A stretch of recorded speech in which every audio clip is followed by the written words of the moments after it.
बहुत पुरानी कहानी है। एक बड़ा सा पहाड़ के नीचे एक छोटे से गांव बसा हुआ था और उसी गांव का एक लड़का था जो अपने आलसीपना और कामचोरी से परिचित था। उस गांव का सभी लोग उसे आलसी और कामचोर के नाम से पुकारा करते थे। वह लड़का पूरा दिन गांव के पीछे एक पेड़ में बैठा रहता और बैठे बैठे अपने आने वाला भविष्य के बारे में अच्छे अच्छे सपने देखा करता था। वह लड़का का दिन ऐसे ही आलसी में गुजर रहे थे। अचानक एक दिन उस गांव में एक बुद्ध भिक्षुक आते हैं और वह बुद्ध भिक्षुक अगले 3 दिनों तक उसी गांव में रहने वाले थे। बुद्ध भिक्षुक सारा दिन उसी गांव में भिक्षा मांगते थे और गांव के लोगों को अच्छा अच्छा उपदेश दिया करते थे। और जब रात होता था तब गांव के पास में ही एक बुद्ध मठ में विश्राम किया करते थे। बुद्ध भिक्षुक प्रतिदिन जब गांव में भिक्षा करने जाते थे और भिक्षा करके वापस लौटते वक्त तब उस आलसी लड़के को उस पेड़ के नीचे कभी बैठा हुआ और कभी लेटा हुआ देखा करते थे। बुद्ध भिक्षुक लगातार 2 दिन वह लड़का को उसी पेड़ के नीचे उसी हालत में देखा। ये देखने के बाद बुद्ध भिक्षुक समझ गए थे कि वह लड़का मानसिक आलसी का गुलाम बन चुका है। तीसरे दिन जब बुद्ध भिक्षुक गांव से भिक्षा करके जब वापस बुद्ध मठ में जा रहे थे तब बुद्ध भिक्षुक ने देखा कि वह लड़का अभी भी उसी पेड़ के नीचे बैठा हुआ है। और ये देखने के बाद बुद्ध भिक्षुक ने अपने आप को नहीं रोक पाए और वह तुरंत उस लड़के के पास चले गए।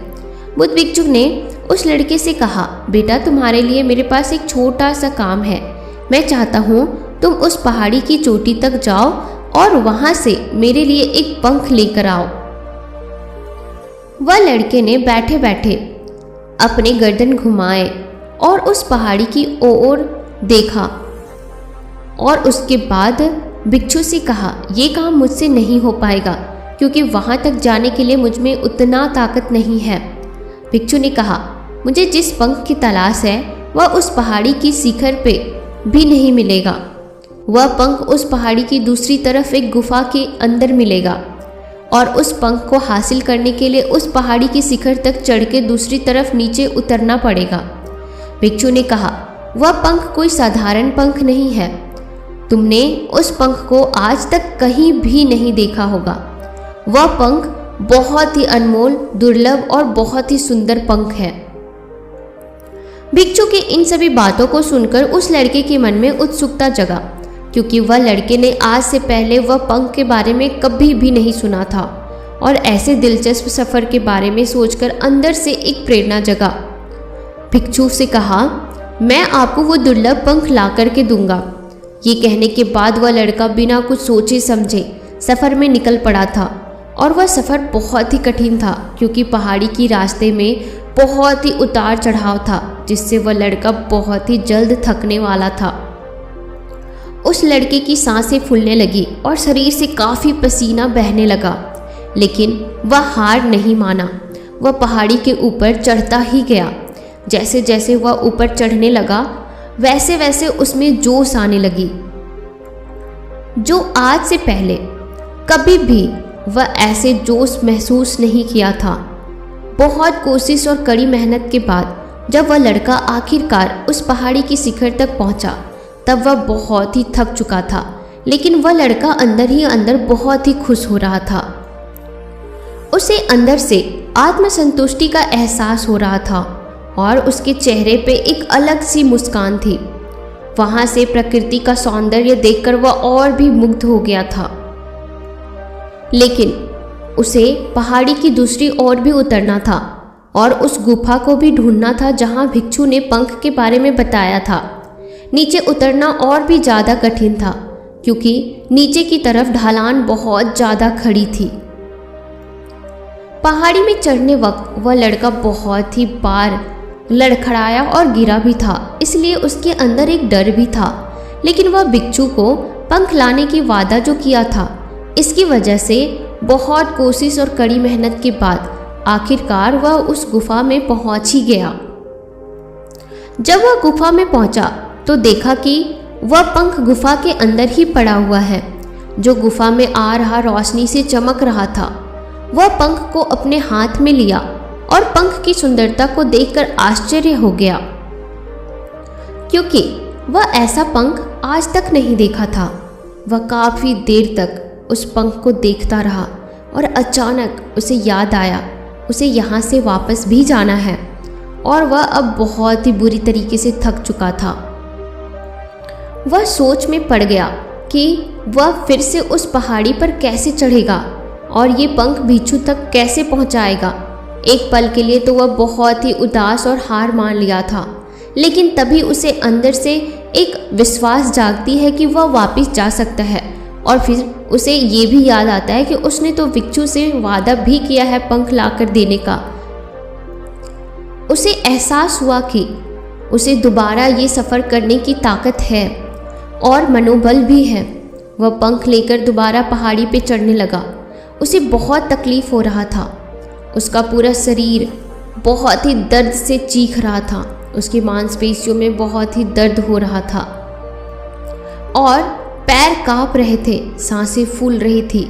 वह कई बार लड़खड़ा के भी गिर पड़ा, लेकिन उसने हिम्मत और आत्मविश्वास से आगे चल पड़ा और वह हार नहीं माना। बहुत कोशिश और कड़ी मेहनत के बाद जब वह भिक्षु के पास पहुंचा और हाथों में उस पंख को रखा तो उसको बहुत ही अंदर से खुशी हुआ। उसे संतुष्टि था कि वह आज अपने आलसी को खत्म करके एक महत्वपूर्ण काम करके दिखाया। उसकी चेहरे पे रौनक और खुशी देखकर भिक्षु ने कहा, मैं तुम्हारी सफलता से बहुत ही खुश हूँ। आज तुमने तुम्हारे जीवन का बहुत ही महत्वपूर्ण काम किया है और ये सीखा है कि आलसी बहुत ही बुरी चीज़ होती है जिसे कभी भी नहीं अपनानी चाहिए। ये एक ऐसी चीज़ होती है जो हमेशा मनुष्यों के दिमाग पे हावी होती है, जिसे हमेशा दूर रखना चाहिए और अपने आलस्य को खत्म करना चाहिए।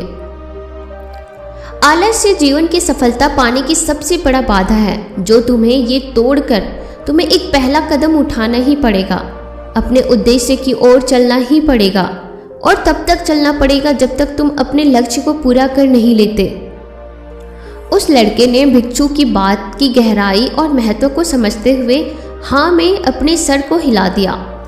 उसे आज एहसास हुआ कि वह हमेशा से ही कठिन और महान चीज़ों को करने में सक्षम था, लेकिन उसकी आलस्य मानसिकता ने उसे रोक रखा था।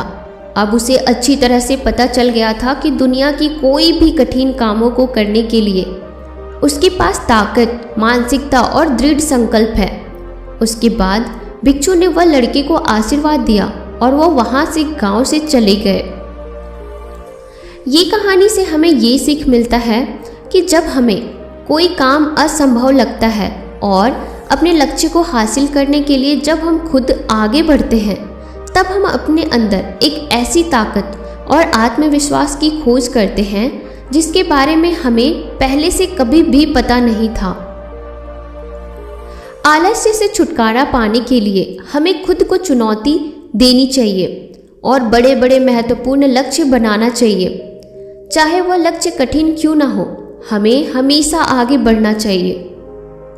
दोस्तों, ऐसे ही प्रेरक कहानियाँ सुनने के लिए मेरे चैनल को सब्सक्राइब जरूर करना। वन में स्थित एक आश्रम में एक ज्ञानी साधु रहा करते थे। ज्ञान प्राप्ति की लालसा में दूर दूर से छात्र उनके पास आया करते थे और उनके सानिध्य में आश्रम में ही रहकर शिक्षा प्राप्त किया करते थे। आश्रम में रहकर शिक्षा प्राप्त करने वाले छात्रों में से एक छात्र बहुत आलसी था। उसे समय व्यर्थ गंवाने और आज का काम कल पर टालने की बुरी आदत थी। साधु को इस बात का ज्ञान था, इसलिए वे चाहते थे कि शिक्षा पूर्ण कर आश्रम से प्रस्थान करने के पूर्व वह छात्र आलस्य छोड़कर समय का महत्व समझ जाए। इसी उद्देश्य से एक दिन संध्या काल में उन्होंने उस आलसी छात्र को अपने पास बुलाया और उसे एक पत्थर देते हुए कहा, पुत्र, यह कोई सामान्य पत्थर नहीं बल्कि पारस पत्थर है। लोहे की जिस भी वस्तु को यह छू ले वह सोना बन जाती है। मैं तुमसे बहुत प्रसन्न हूँ, इसीलिए 2 दिनों के लिए ये पारस पत्थर मैं तुम्हें दे रहा हूँ। इन 2 दिनों में मैं आश्रम में नहीं रहूँगा। मैं पड़ोसी गांव में रहने वाले अपने एक मित्र के घर जा रहा हूँ। जब वापस आऊँगा तब तुमसे ये पारस पत्थर ले लूँगा। उसके पहले जितना चाहो उतना सोना बना लो। उस छात्र को पारस पत्थर देकर साधु अपने मित्र के गांव चले गए। इधर छात्र अपने हाथ में पारस पत्थर देख बड़ा प्रसन्न हुआ। उसने सोचा कि इसके द्वारा मैं इतना सोना बना लूँगा कि मुझे जीवन भर काम करने की आवश्यकता नहीं होगी और मैं आनंदपूर्वक अपना जीवन व्यतीत कर पाऊँगा। उसके पास तो 2 दिन थे। उसने सोचा कि अभी तो पूरे 2 दिन शेष है। ऐसा करता हूँ कि एक दिन आराम करता हूँ, अगला पूरा दिन सोना बनाता रहूँगा। इस तरह एक दिन उसने आराम करने में बिता दिया। जब दूसरा दिन आया तो उसने सोचा कि आज बाजार जाकर ढेर सारा लोहा ले आऊँगा और पारस पत्थर से छूकर उसे सोना बना दूँगा। लेकिन इस काम में अधिक समय तो लगेगा नहीं, इसलिए पहले भर पेट भोजन करता हूँ, फिर सोना बनाने में जुट जाऊँगा। भरपेट भोजन करते ही वह नींद के आगोश में समाने लगा। ऐसे में उसने सोचा कि अभी मेरे पास शाम तक का समय है, कुछ देर सो लेता हूँ, जागने के बाद सोना बनाने का काम कर लूँगा। फिर क्या, वह गहरी नींद में सो गया। जब उसकी नींद खुली तो सूर्य अस्त हो चुका था और 2 दिन का समय पूरा हो चुका था। साधु आश्रम लौट आए थे और उसके सामने खड़े थे। साधु ने कहा, पुत्र, सूर्यास्त के साथ ही 2 दिन पूरे हो चुके हैं। अब तुम मुझे वह पारस पत्थर वापस कर दो। छात्र और क्या करता, आलस के कारण उसने अमूल्य समय व्यर्थ गंवा दिया था और साथ ही धन कमाने का एक शुभ अवसर भी गंवा दिया था। उसने अपनी गलती का एहसास कर लिया था। उसे बहुत ज़्यादा एहसास हुआ था कि उसने अपने आलस्य के वजह से बहुत बड़ा अपना नुकसान कर चुका है और समय का महत्व भी समझ आ गया था अब उसे। वह पछताने लगा और उसी क्षण निश्चय किया कि अब से वह कभी आलस्य नहीं करेगा। तो दोस्तों, हमें इस कहानी से यह सीखने को मिलता है कि जीवन में उन्नति करना चाहते हैं तो आज का काम कल पर टालने की आदत छोड़ दीजिए। समय अमूल्य है, इसे व्यर्थ मत गवाइए, क्योंकि एक बार हाथ से निकल जाने पर समय कभी दोबारा वापस नहीं आता। उम्मीद करती हूँ आपको यह कहानी बहुत पसंद आई होगी और बहुत सारे लाइफ लेसन्स भी मिले होंगे। तो यह कहानी उन सारे दोस्तों या लोगों के साथ शेयर करना जो अपने लाइफ में आलस्य का गुलाम हो चुके हैं, जो आज का काम कल पर टालते रहते हैं। तो आप यह वीडियो उनको ज़रूर शेयर करना ताकि वो अपने लाइफ में कोई लेसन्स ले सके और अपनी लाइफ को इम्प्रूव कर सके। और अगर आप मेरे चैनल पे न्यू हो तो आप मेरे चैनल को अभी ही सब्सक्राइब कर लो ताकि आप आगे भी इस प्रकार की मोटिवेशनल कहानियाँ सुनते रहें और लाइफ में हमेशा आगे बढ़ते रहें। तो अभी तक आपने अगर मेरे चैनल को सब्सक्राइब नहीं किया है तो अभी कर लो। मिलते हैं नए वीडियो में नए कहानी के साथ, तब तक आप अपना ख्याल रखो। दोस्तों, आज हम इस वीडियो में एक गिलहरी और बुद्ध की कहानी जानेंगे। यह कहानी उस समय का वर्णन करती है जब गौतम बुद्ध आत्मज्ञान की प्राप्ति के लिए कठोर साधना किया करते थे। उनमें भी निराशा का संचार होने लगा था। ऐसे में उन्होंने कैसे एक गिलहरी से सीख ली और लक्ष्य प्राप्ति में जुट गए, आइए इस कहानी में पूरा जानते हैं। भगवान बुद्ध अपना परिवार, सगे संबंधी, सुख सुविधाएं त्याग कर आत्मज्ञान की खोज में भटक रहे थे। उनके मस्तिष्क में विचारों की आंधियां आती, प्रश्न उमड़ते और वे उनका समाधान प्राप्त करने के लिए प्रयत्नशील रहते। वे आत्मज्ञान की प्राप्ति के लिए कई साधनों का भ्रमण करते थे, कठोर जीवन शैली का पालन किया करते थे, कई कष्ट सहते हुए कठोर तप कर रहे थे, किंतु फिर भी आत्मज्ञान से वंचित थे। एक दिन वह एक वृक्ष के तले आसन जमाए हुए थे और गहरे विचारों में लीन थे। धन, माया, मोह, संसार की समस्त सुख सुविधाओं के त्याग के बाद भी आत्मज्ञान का प्राप्त न होने के कारण उनके हृदय में निराशा का संचार होने लगा था। निराशावश वे सोचने लगे कि प्रयासों में मैंने कोई कमी तो ना की, जिसकी वजह से मुझे सफलता प्राप्त ना हो रही है? क्या मुझे आत्मज्ञान कभी प्राप्त नहीं हो सकेगा? उदास मन से वे अपने मस्तिष्क में उठ रहे इन प्रश्नों में उलझे हुए थे कि उन्हें प्यास लग गई। वे अपने आसन से उठे और पानी पीने सरोवर की ओर चल पड़े। वहाँ उन्होंने देखा कि एक छोटी सी गिलहरी मुंह में फल दबाए सरोवर के किनारे आई। अचानक उसके मुंह से फल छिटककर सरोवर में गिर गया। फल सरोवर की गहराई में समाने लगा। फिर वह गिलहरी तुरंत सरोवर में कूद पड़ी और उसके जल से अपने शरीर को भिगोकर बाहर आ गई। बाहर आकर उसने अपने शरीर से पानी झड़ाया और फिर सरोवर में कूद गई। ये क्रम उसने जारी रखा। वो सरोवर में कूदती और खुद को भिगोकर बाहर आ जाती। उसके बाद शरीर से पानी झड़ाकर फिर सरोवर में कूद जाती। बुद्ध बड़े ध्यान से उसकी गतिविधियों को देख रहे थे कि कैसे अनभिज्ञ गिलहरी अपने कार्य में जुटी हुई है। महात्मा बुद्ध सोचने लगे कि इस छोटी सी गिलहरी के लिए सरोवर को खाली कर अपने मुंह से गिरा फल प्राप्त करना असंभव है, लेकिन फिर भी ये बिना हिम्मत हारे पूरी आशा और लगन से अपना लक्ष्य प्राप्त करने में जुटी हुई है। एक छोटी सी गिलहरी जब निराश हुए बिना अपना लक्ष्य प्राप्त करने की दिशा में प्रयास कर सकती है, तो मैं तो मनुष्य हूँ। मैं क्यों निराश के भंवर में डूब रहा हूँ?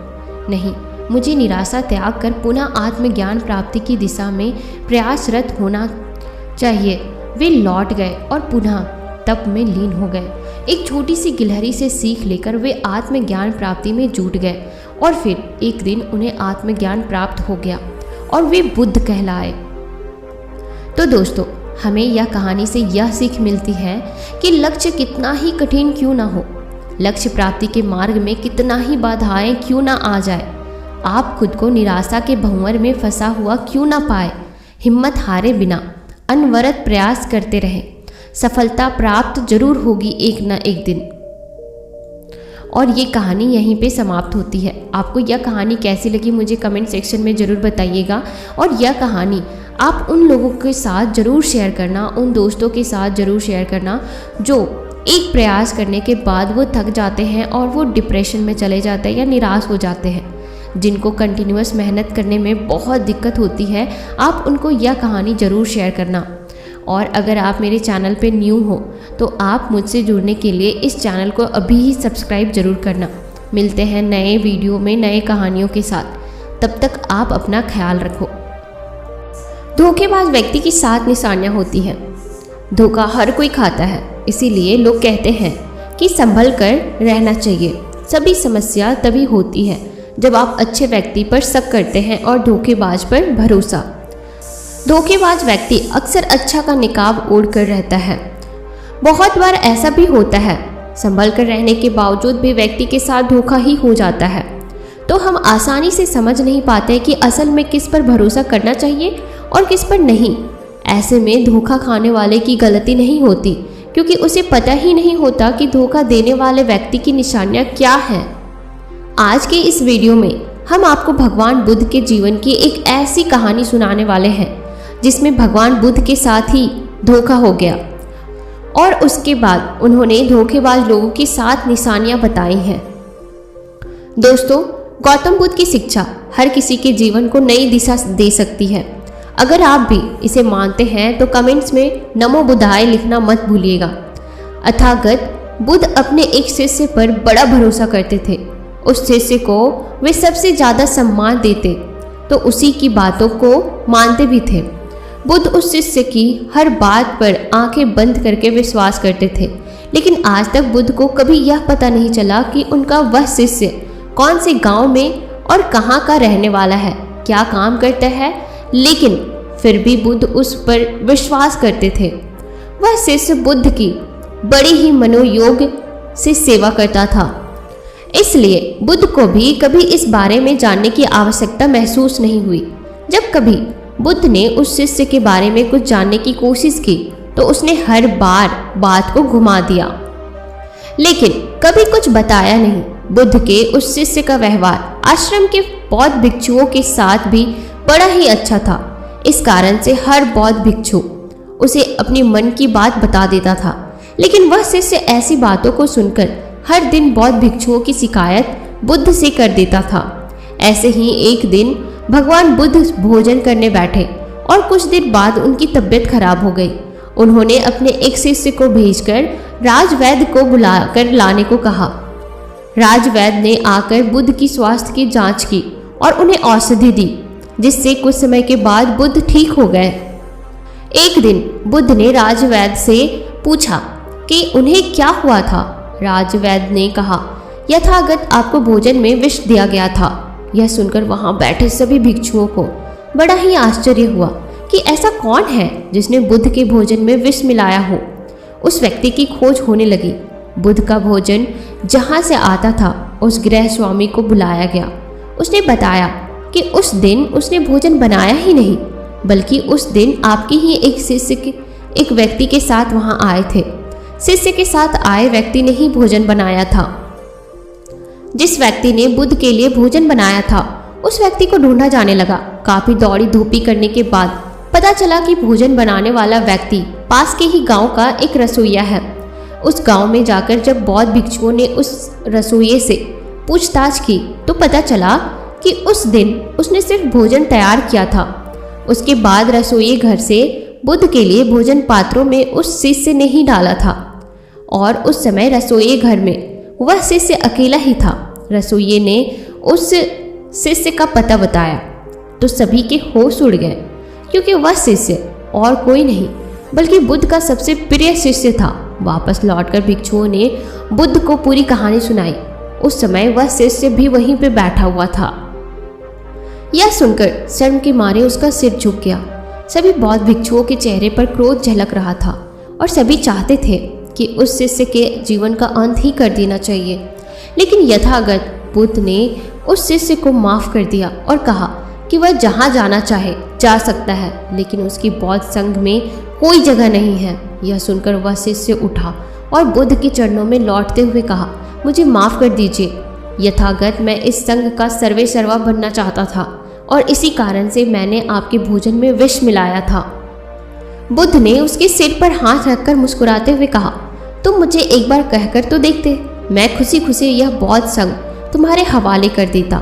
लेकिन अब तुम यहाँ नहीं रह सकते, क्योंकि आज के बाद तुम चाहे कितनी ही अच्छे बन जाओ, लेकिन बौद्ध संघ में तुम्हें हमेशा दोषी नज़रों से ही देखा जाएगा।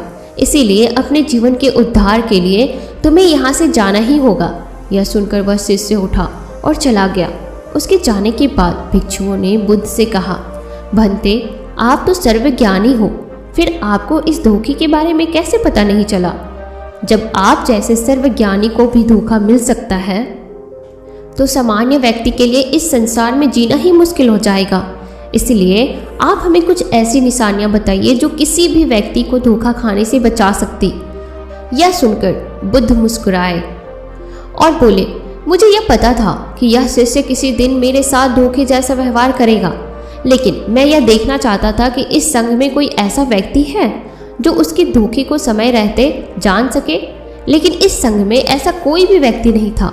इसीलिए मैं तुम्हें 7 ऐसी निशानियां बता रहा हूँ जिन्हें देखकर आप इस बात का अंदाजा लगा सकते हैं कि तुम्हारा करीबी तुम्हें धोखा दे सकता है या नहीं। धोखेबाज व्यक्ति की 7 निशानियों में से पहली निशानी है, वे आपसे अपना सब कुछ छुपाएंगे। आप धोखेबाज व्यक्ति के बारे में कुछ नहीं जान पाएंगे, क्योंकि जब भी आप उनसे उनके बारे में कुछ भी पूछोगे तो वे हर बार बात को बदल देंगे, लेकिन बदले में वे आपसे आपके जीवन के हर एक रहस्य के बारे में जानने की कोशिश करेंगे। उनका पूरा जीवन आपके लिए पूरी तरह से रहस्यमय होगा। भले ही आप उस व्यक्ति के बड़े ही करीबी होंगे, लेकिन उसके बारे में आपको कुछ भी पता नहीं होगा। यदि ऐसा व्यक्ति आपके भी संपर्क में है तो आपको सावधान होने की जरूरत है, क्योंकि ऐसा व्यक्ति समय आने पर आपको धोखा जरूर देगा। धोखेबाज व्यक्ति की दूसरी निशानी है, उन्हें आपकी कोई परवाह नहीं होगी। ऐसे व्यक्तियों के लिए आपके जीवन और मरण से कोई मतलब नहीं होगा। ऐसे व्यक्ति आपसे किसी भी तरह अपना काम निकलवाने की कोशिश करेंगे। यदि आपको नुकसान पहुंचाकर भी उनका काम होता है तो ऐसे व्यक्ति इस बात की कोई परवाह नहीं करेगा। इसीलिए ऐसे व्यक्ति से बचकर रहना ही सबसे अच्छा विकल्प है, क्योंकि एक दिन ऐसा व्यक्ति धोखा जरूर देता है। धोखेबाज व्यक्ति की तीसरी निशानी है, वह हर समय झूठ बोलते रहते हैं। अपने जीवन, अपने काम को पूरी तरह से रहस्यमय रखने की कोशिश करते हैं। यह व्यक्ति हमेशा झूठ बोलते हैं। इनके पास एक ही बात के कई जवाब होते हैं, इसीलिए ऐसे झूठे व्यक्ति धोखा देते ही हैं। धोखेबाज व्यक्ति की चौथी निशानी उनकी कथनी और करनी में अंतर होता है। ऐसे लोग कहते कुछ है और करते कुछ है। यह लोग आपको खुश करने के लिए आपके पक्ष में कुछ भी कह सकते हैं, लेकिन जब करने की बात आएगी तो यह हमेशा अपने स्वार्थ को आगे रखते हैं, फिर चाहे आपका नुकसान ही क्यों ना हो जाए। इसीलिए ऐसे धोखेबाज व्यक्तियों से जीवन में दूरी बनाए रखना ही श्रेष्ठकर है। धोखेबाज लोगों की पांचवी निशानी है, उनके पास आपके लिए कभी समय नहीं होगा। धोखेबाज लोगों की यह सबसे बड़ी निशानी होती है कि जब भी आप उनसे समय मांगोगे तो वो आपके लिए हमेशा व्यस्त रहेंगे। उनके पास खुद को व्यस्त दिखाने के लिए हजारों बहाने होंगे, यहाँ तक कि जब तक उन्हें आपसे कोई मतलब नहीं होगा तब तक वे आपसे बात तक नहीं करने आएंगे। लेकिन जैसे ही उन्हें आपसे कोई काम होगा फिर वे आपके पास हर समय मौजूद होंगे। ऐसे लोग बड़े मतलबी होते हैं, अपना मतलब सिद्ध होते ही गायब हो जाते हैं। इसीलिए जीवन में ऐसे व्यक्तियों से दूरी ही अच्छा उपाय है। धोखेबाज लोगों की छठी निशानी है, वे आपको हमेशा दुख पहुंचाने की कोशिश करेंगे। ऐसे लोग हमेशा इस बात की कोशिश में लगे रहते हैं कि कैसे भी करके आपकी उन्नति को रोक दिया जाए। ऐसे व्यक्ति आपको नुकसान पहुंचाने का कोई भी मौका नहीं छोड़ते, यानी ऐसे लोगों को आपको नुकसान पहुंचाने में या फिर आपको दुखी करने में बड़ा ही आनंद आता है। इसीलिए भिक्षु ऐसे लोगों से दूरी रखना ही जीवन में धोखे से बचे रहने का सबसे बड़ा उपाय है। धोखेबाज लोगों की सातवीं और अंतिम निशानी है कि उनकी जिंदगी में आपके लिए कोई जगह नहीं होती। ऐसे लोगों के लिए आप कोई मायने नहीं रखते। ऐसे लोगों के लिए आपकी परेशानियां परेशानी नहीं होती। ऐसे लोगों के लिए आपका दुख कभी दुख नहीं होता। भले ही आप उस व्यक्ति के दुख में दुखी हुए हो, भले ही उसकी परेशानियों में आपने परेशान होकर भी उसकी सहायता की, भले ही आपके लिए वह बहुत कुछ हो, लेकिन उसके लिए आप कुछ भी नहीं होते। ऐसे व्यक्ति जीवन में आपको धोखा देते ही हैं। दोस्तों, यदि आप भगवान बुद्ध की बताई इन 7 निशानियों को देखकर अपने लिए एक सच्चा दोस्त चुनते हैं तो यकीन मानिए आप जीवन में कभी धोखा खा ही नहीं सकते। इसीलिए धोखेबाज लोगों की इन 7 निशानियों को हर दिन याद रखें। और आप हमसे जुड़ने के लिए इस चैनल को सब्सक्राइब जरूर कीजिएगा, ताकि आगे भी आप गौतम बुद्ध के द्वारा बताई गई मोटिवेशनल चीज़ें सीख सके और अपने जीवन को सुधार सके। मिलते हैं नेक्स्ट वीडियो में, तब तक के लिए आप अपना ध्यान रखो। एक बार की बात है, एक शेरनी ने जंगल में एक बच्चे को जन्म दिया। जन्म देते ही वह उसी जगह पर मर गई और बच्चा अकेला हो गया। इतने में उधर से कई सारे भेड़ गुजर रहे थे। वह शेर का बच्चा, जिसने अभी अभी दुनिया में कदम रखा था, भेड़ों के साथ मिलकर चला गया। शेर का बच्चा भेड़ों के साथ रहकर खुद को भी एक भेड़ समझने लगा था। उसने कभी मांस नहीं खाया था। वह भेड़ों के साथ मिलकर घास खाने लगा था। उसे कुछ आइडियाज़ नहीं था कि शेर कैसे रहते हैं और कैसे अपनी ज़िंदगी गुजारते हैं। उसे यह तक नहीं पता था कि वह एक शेर है, क्योंकि उसके चारों तरफ बस भेड़ ही थे। फिर समय गुजरता गया, शेर का बच्चा एक यंग शेर बन गया। वह भेड़ों के झुंड में अलग ही दिख रहा था, लेकिन भेड़ों के साथ साथ रहकर भेड़ों की उसको आदत हो गई थी। एक बार की बात है, एक बूढ़े शेर ने उन भेड़ों के झुंड पर हमला कर दिया। जब उस बूढ़े शेर ने भेड़ों के झुंड में एक शेर को देखा तो हैरान रह गया। उसे अपनी आंखों पर विश्वास नहीं हो रहा था। उसने देखा कि एक यंग शेर भेड़ों के साथ घूम रहा है। उसने पहले कभी ऐसा नहीं देखा था। वह यह भूल गया था कि वहाँ पर वह भेड़ों को पकड़ने आया था। उसने सोचा कि वह शेर से बात करेगा और पूछेगा कि यह सब क्या हो रहा है। उस बूढ़े शेर ने भेड़ों के झुंड पर फिर से हमला किया उस शेर को पकड़ने के लिए। भेड़ों ने जैसे ही बूढ़े शेर को देखा, वह सब अपनी जान बचाकर भागने लगे और उन भेड़ों के साथ वो यंग शेर भी अपनी जान बचाकर भागने लगा। कुछ देर के बाद उस बूढ़े शेर ने उस यंग शेर को पकड़ लिया और कहा, अरे बेवकूफ़, तुम मुझे देखकर भाग क्यों रहा है?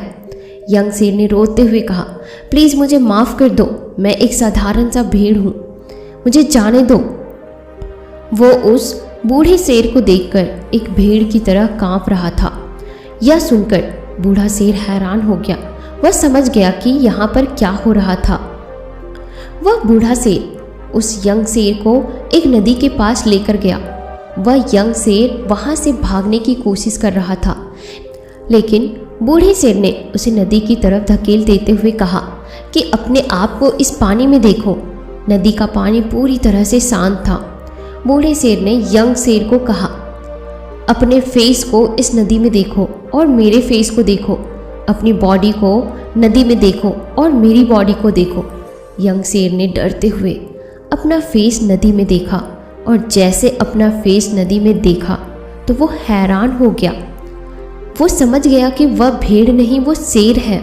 और 1 सेकंड के अंदर ही उसने एक जोर से दहाड़ लगाई, एक शेर की तरह। उसकी दहाड़ सुनकर पूरा जंगल कांप गया। उसने अपने आप को पहचान लिया, अपनी पावर को पहचान लिया और तभी उसने अपने आप में एक ऐसी एनर्जी महसूस की जो उसने आज से पहले कभी नहीं की थी। फिर उसने सोचा कि एक भेड़ की तरह जीना रियलिटी नहीं थी, वह सिर्फ एक मेंटली कॉन्सेप्ट था। पर अब वो रियलिटी जान चुका था।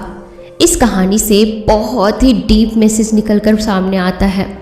अपने अंदर से उस वीकनेस को निकालो जो आपके अंदर झूठ बोल बोल कर बैठा दी गई है। आप भी शेर हो जो भेड़ों के बीच फंस चुका है। आपके आसपास जितने भी लोग हैं वह आपको यह फील कराते हैं कि आप अपनी लाइफ में कुछ नहीं कर सकते हो, क्योंकि कहीं ना कहीं आप भी उनके साथ रह रहकर उनकी तरह ही बनने का कोशिश करने लगते हो। आपको इस भीड़ से अलग खड़े रहना है और अपने पोटेंशियल को, अपनी पावर को पहचानना है। और जिस दिन आप अपनी पावर, अपनी एबिलिटी को पहचान लोगे उस शेर की तरह, तब आपको दहाड़ने से कोई भी नहीं रोक पाएगा। कोई भी आपको आपके सक्सेस की राह से भटका नहीं पाएगा। तो दोस्तों, यह कहानी आपको कैसी लगी मुझे कमेंट सेक्शन में ज़रूर बताइएगा। और इसी तरह की और भी मोटिवेशनल स्टोरी सुनने के लिए मेरे चैनल को अभी ही सब्सक्राइब करो और यह वीडियो उन सभी लोगों के साथ शेयर करो जो अपने लाइफ में खुद की एबिलिटीज़ को नहीं पहचानते, दूसरों की बातों पर चलते हैं, दूसरों पे भरोसा करते हैं। तो आप ये वीडियो उन सभी को शेयर कर सकते हो ताकि वो अपने लाइफ में अपने एबिलिटीज़ को, अपने पावर को, अपने कैपेबिलिटीज़ को पहचान कर लाइफ में आगे बढ़ सके, कुछ कर सके जो वो चाहते हैं, जो उनको बनना है। और लाइफ में कभी भी किसी से मत डरो। आप जो करना चाहते हो आप खुद पे भरोसा करो और आगे निकलो। लोगों का काम ही होता है कहना, वो हमेशा कहते रहेंगे और आपको नीचे गिराने की कोशिश करेंगे, लेकिन आपको खुद पर भरोसा रखना है और खुद के लिए आगे बढ़ना है। खुद सोचो कि आपको क्या करना है, ये मत सोचो कि लोग क्या कर रहे हैं। और मिलते हैं नेक्स्ट वीडियो में, तब तक के लिए आप अपना ध्यान रखना।